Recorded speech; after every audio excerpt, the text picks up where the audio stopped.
The message did not come in a nice way. It landed like a final decision that had already been made behind my back. My name is Seraphine. I am 32 years old and I believed I was still part of my own family. I thought I mattered, that I was part of their world. But that day everything changed. It happened in the family group chat. Not in private. Not gently.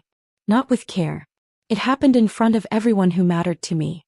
My dad wrote a message that still feels unreal when I replay it in my head.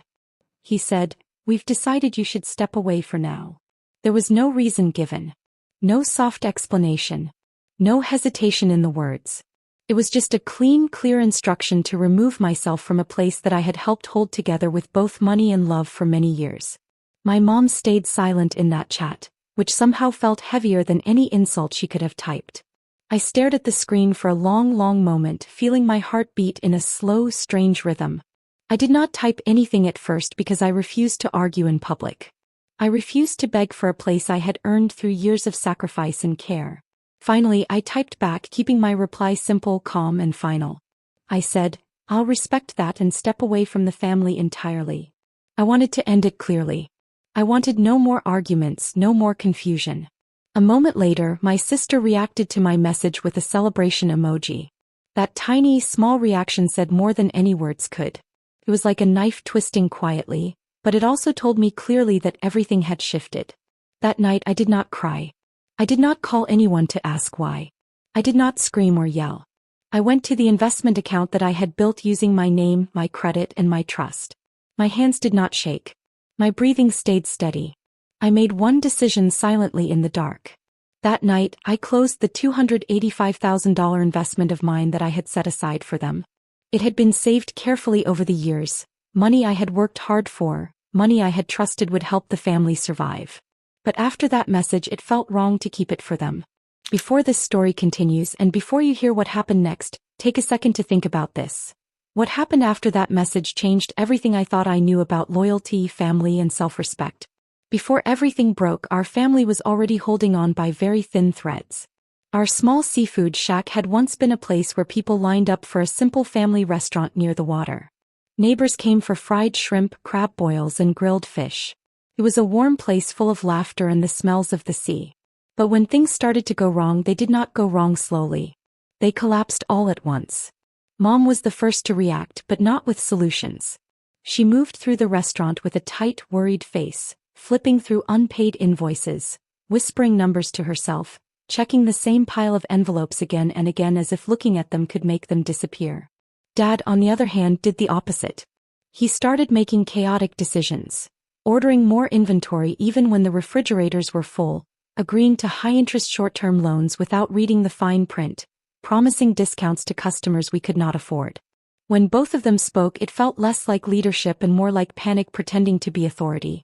My sister Viralai was introduced during this season as the creative voice of the family. She talked about rebranding, social media promotions, partnerships with influencers. She seemed to have exciting ideas, but she never changed her schedule. She never stayed late. She never handled the vendors. Her ideas were always in stories and smiles, never in work done. Something shifted between us so quietly that no one noticed, but I felt it immediately. Viralai became more distant with every passing day. I, on the other hand, had my own plans at that time. Plans that required focus, moving, and careful financial preparation. But I put them all on pause. I did not tell anyone. I did not make announcements. I just started showing up after my own work days, staying quiet, watching the numbers, counting what was coming in, counting what was going out. I did not ask for ownership. I did not ask for a title. I did not ask for praise. The first time I sent money, it was not dramatic. It was not public. It was not emotional. I looked at the numbers, saw how many days the restaurant could survive, and sent enough to keep it open a little longer. I told no one. I did not turn it into a family moment. I treated it like maintenance, like tightening a bolt before something snapped.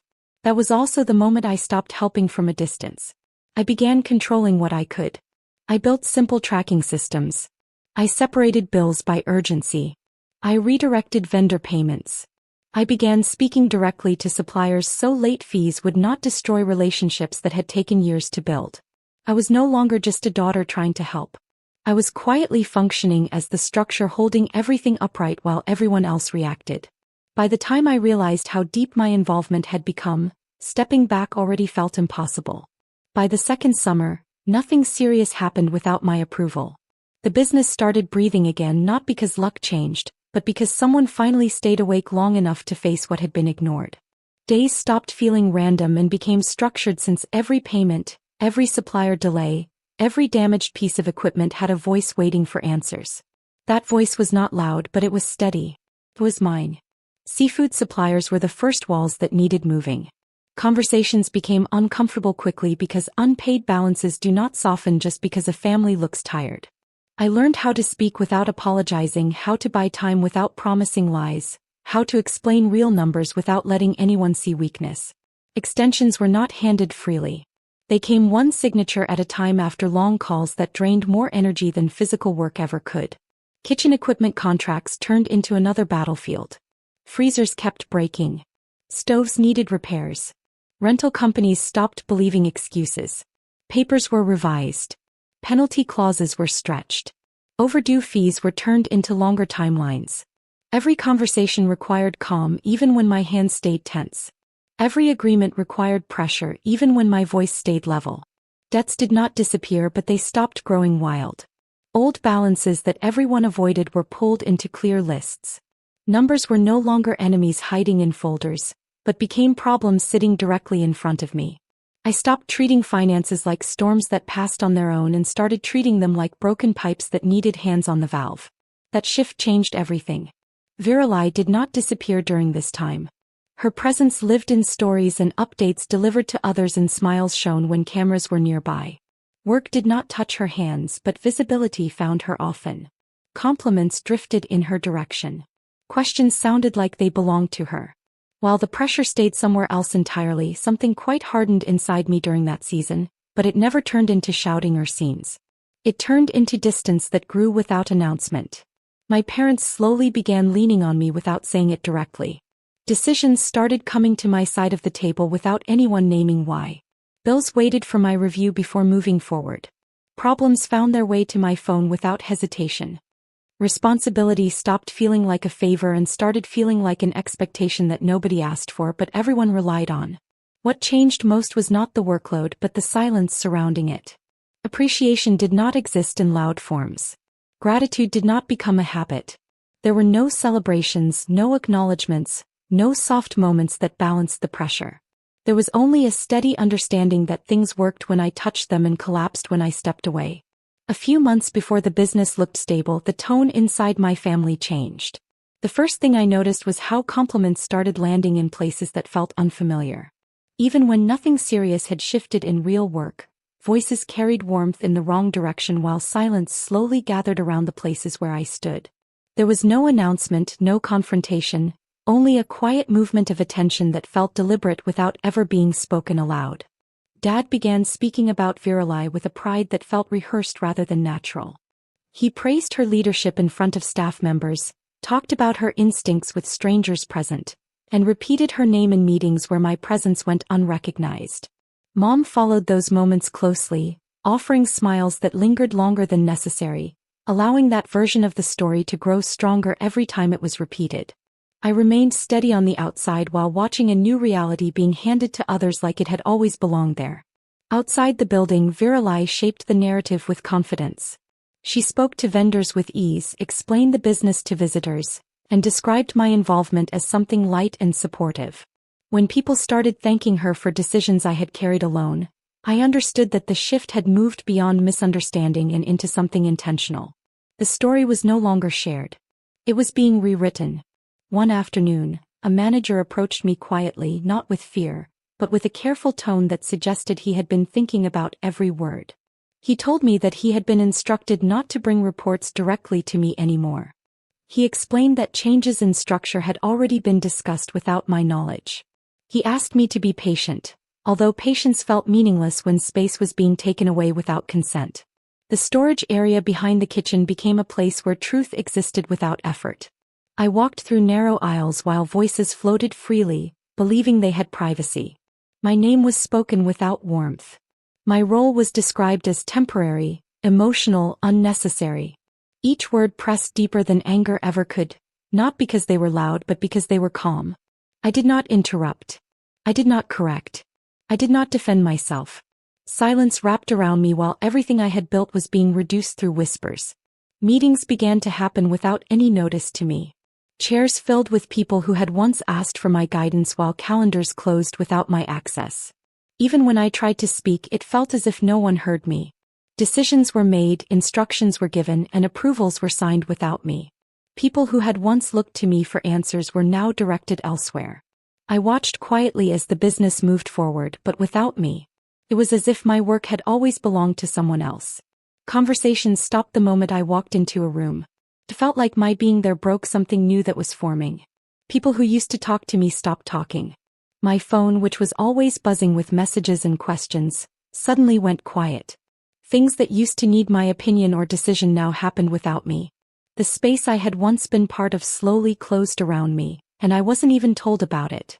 I wasn't kicked out with anger or big words. No one yelled, no one shouted, no one said I wasn't needed anymore. They simply stopped including me. They stopped looking at me when serious things happened. They stopped noticing me as if I had disappeared. It hurt, but it wasn't the usual kind of hurt. It wasn't a sudden fight that left you shocked or a harsh word that cut deep. It was a quiet hurt, a slow one that sneaks in and lingers, that makes you question yourself over and over. It was polite, quiet, controlled, but it cut deeper than any argument. I stayed silent for a long time, longer than was healthy. Not because I was scared or weak, but because I thought fighting could make the little space I still had disappear completely. I thought if I said too much, I might ruin whatever tiny connection remained. Pride didn't push me to demand recognition. Anger didn't make me create a scene. Fear quietly stayed in the background, shaping every decision I made, making me calm when I wanted to shout. I kept quiet, hoping that maybe if I didn't react, the situation would improve. But it didn't. I kept working where I was still allowed, watching the story of my family move further and further away from me. Every week, it felt like I was standing outside a train window watching it leave without me, unable to jump on. By the time everyone else noticed what was happening, the changes had already been complete inside me. I had already felt it for a long time. One quiet Sunday night, my phone buzzed in a way I will never forget. The message came suddenly. There was no warning, no tension, and no drama. Yet it felt heavy, heavier than anything I had experienced before. I had been sitting quietly, thinking about the open balances, supplier delays, and quiet responsibilities that had been mine for years. Even when no one officially handed them to me, I had quietly carried them anyway. I reached for my phone, expecting nothing special. Maybe just another message, another small problem to solve, another responsibility quietly dropped on me without a word. I still believed my role in the family mattered even if no one said it. I still believed loyalty had some invisible value, something that could not be erased so easily. Before I could scroll, the words were already there, waiting like they had been prepared long ago, as if someone planned to catch me when I was tired and not expecting anything.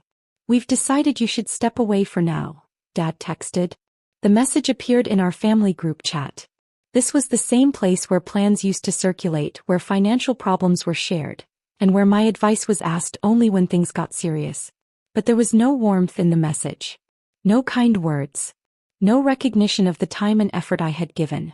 It felt official, like reading a paper that had already been signed somewhere else, a paper I was never allowed to see. It felt like they had made the decision behind closed doors, said my name, and never let me speak. I realized at that moment that I had not been part of their decisions for a very long time. No one followed up. No one explained. Mom stayed silent, and that silence did not feel like it happened by accident. It felt intentional. It felt like a quiet agreement I was never allowed to see. Her silence hit me harder than the message itself because it confirmed that this was not just a moment of confusion. This was a shared decision, one I had no part in. I read the message slowly, not because I didn't understand it, but because I understood it too clearly. This was not a question. This was not a discussion. This was a decision already made somewhere I was never allowed to be, delivered without hesitation. I typed carefully. I chose clarity over emotion. I chose control over reaction. I chose distance over explanation. I replied, "I'll respect that and step away from the family entirely." I didn't justify myself or list sacrifices because explanations only matter when people care about the truth. I could already feel that the truth no longer had a seat in that space. Seconds later, my older sister reacted to my message. She didn't write back. She didn't question anything. She just tapped a celebration emoji. That single symbol felt louder than any argument because it was honest in a way words rarely are.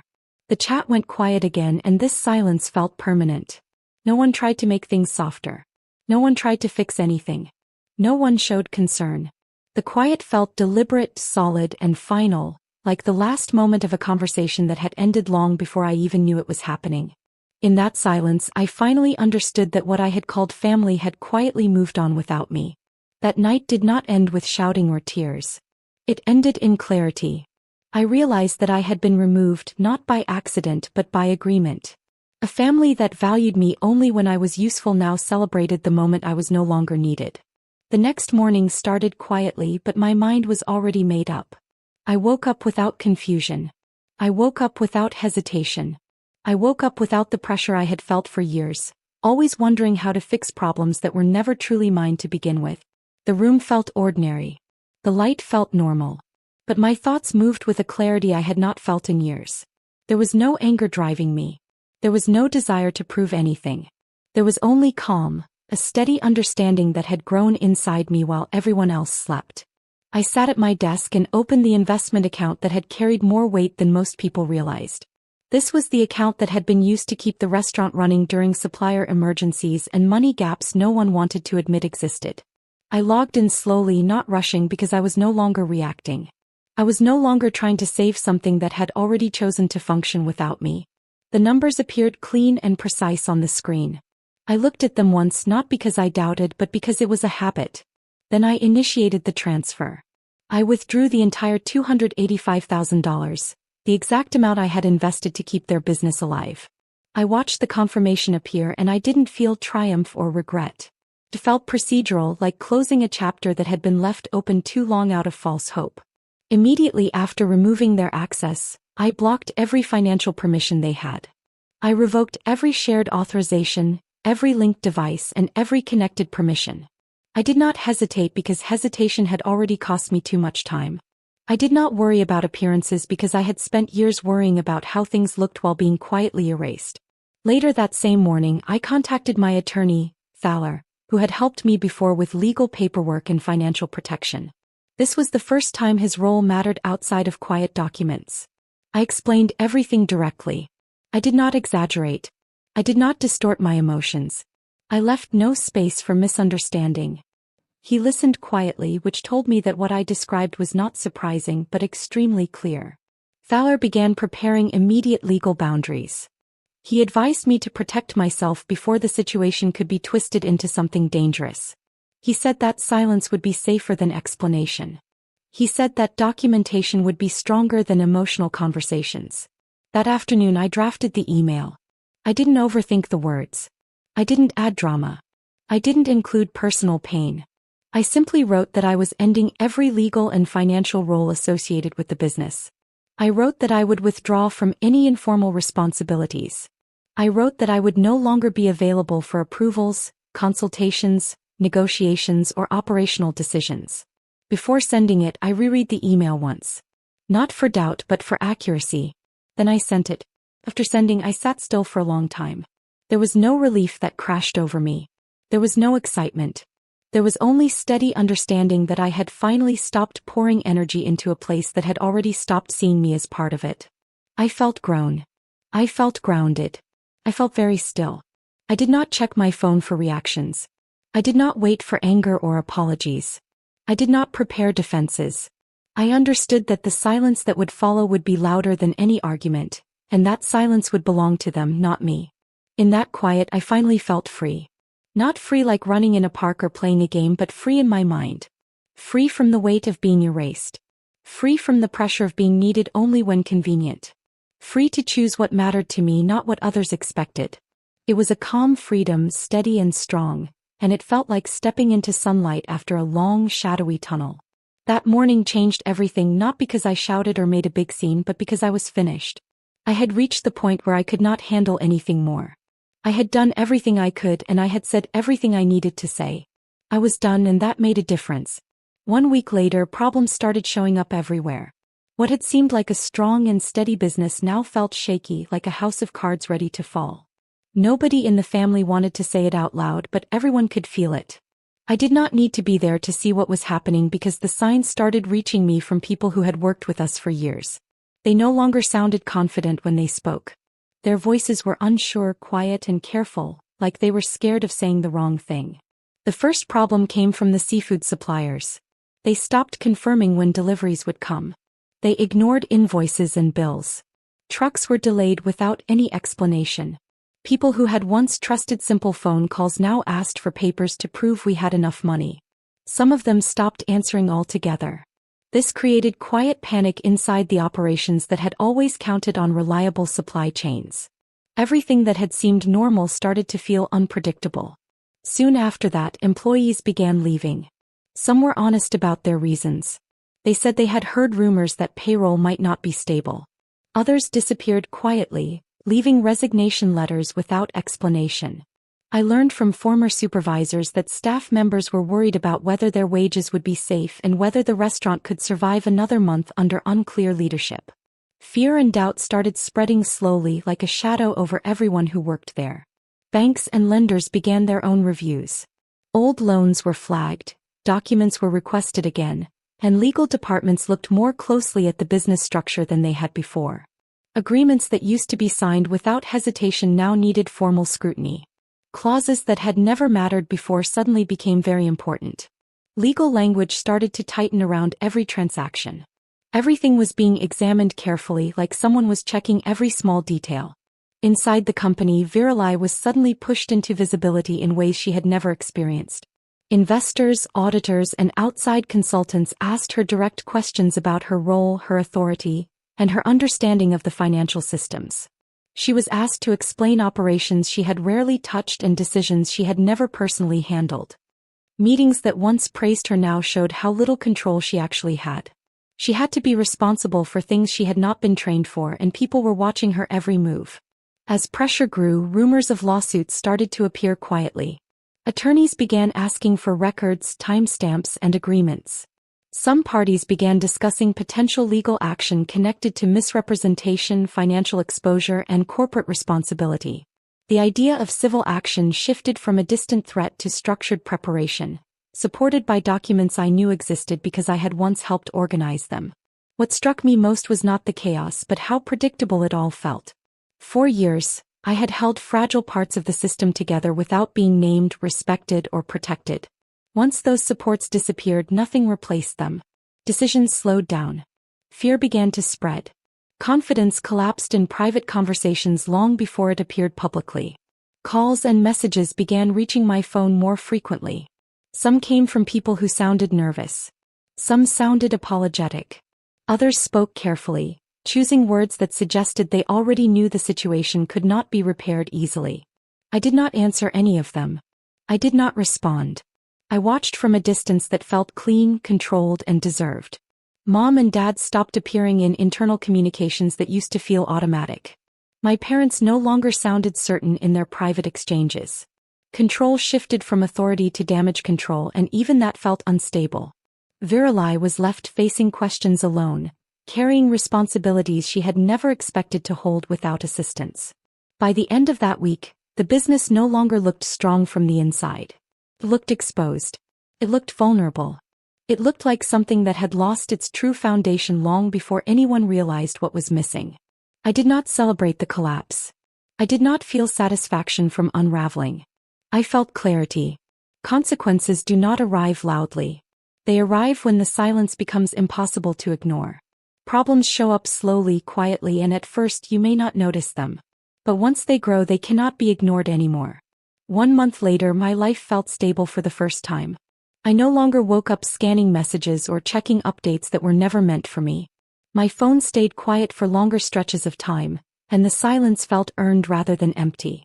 The distance I had created began to feel natural, as if my mind had finally accepted that peace did not have to come with permission. Peace could exist without anyone telling me I deserved it. Mom tried calling first. The number appeared on my screen early in the morning, stayed there for a few seconds, then disappeared when I chose not to pick up. Dad followed later that week with a voicemail that sounded careful, measured, and unfamiliar. This time there were no demands, no assumptions, no pressure. Only hesitation layered with a polite tone that had never been necessary before. The family asked if I would consider coming back. They called it a chance to return and fix things, a gesture of unity that sounded better in theory than it ever had in reality. There were promises of respect and statements about mistakes made. There were invitations to sit down and discuss roles. There were suggestions that everything could be balanced again if I agreed to step into the picture once more. I declined every version of the offer without anger, without debate, and without hesitation. I chose a different structure for my days. I built routines that answered only to my own standards and my own time. I opened accounts that belonged only to me and kept my finances separate from every form of shared control. My decisions no longer required approval or explanation, and that freedom felt steady instead of reckless. Work became focused. Growth became personal. Stability became something I created instead of something I begged to keep. I stopped measuring my worth through family roles or outdated expectations.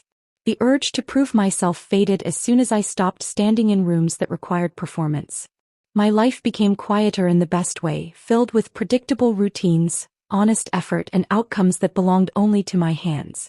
Even my thoughts began to slow down, as if my mind had finally been given enough space to breathe without fear of interruption or correction. I learned something important through this process, and the lesson stayed simple. Boundaries are not acts of rebellion. They are acts of survival and self-respect, especially inside family relationships where emotional history often replaces accountability. When you draw a line, you are not abandoning people. You are protecting the part of yourself that allows you to live without resentment, fear, or invisible debt. Real peace appears when you stop chasing validation from people who only value access. Real freedom, I realized, is not about doing whatever you want. It is about creating a life that belongs to you, where your choices matter, and where no one can take away the calm and control you have built. It is about being able to breathe, to think, and to live without fear.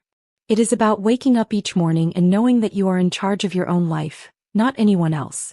And in that freedom I found stability for the first time. Not a loud, flashy stability that everyone notices, but a quiet, steady one that grows every day. It was peaceful. It was predictable. It was mine. And that, I understood, was worth more than anything else I had ever chased.